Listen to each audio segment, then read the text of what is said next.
अगर आप भी चाहते हैं कि डीजे बालकृष्ण म्यूजिक के ऑडियो वीडियो सबसे पहले आप तक पहुंचे, तो लाल बटन दबाकर चैनल को सब्सक्राइब जरूर कीजिए और हाँ, बेल आइकन को दबाना ना भूलें।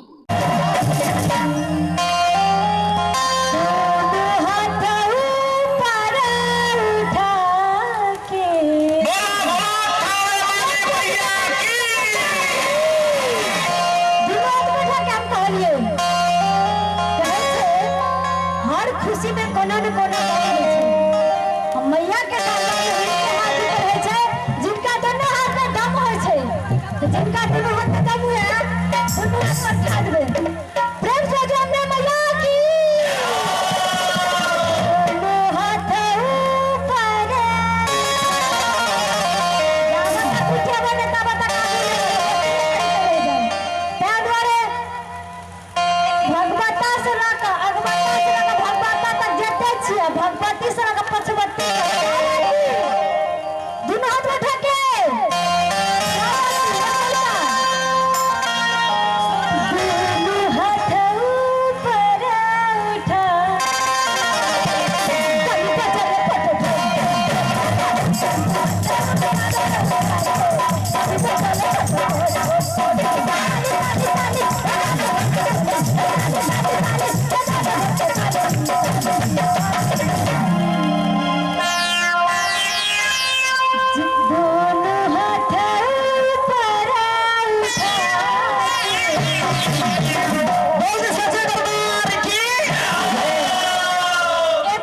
पड़ता है।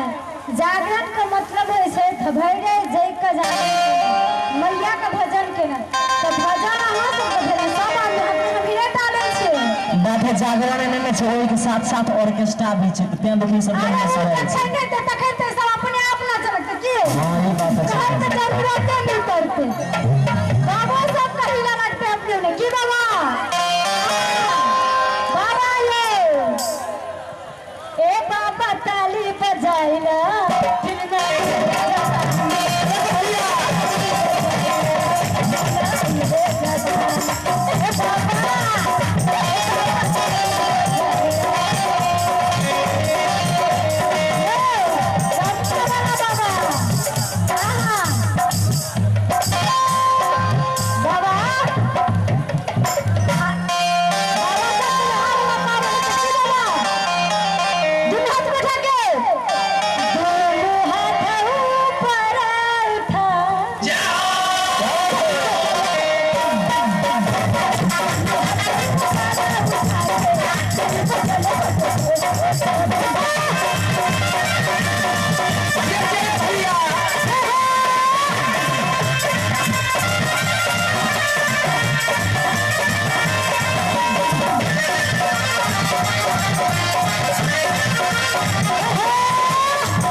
Kare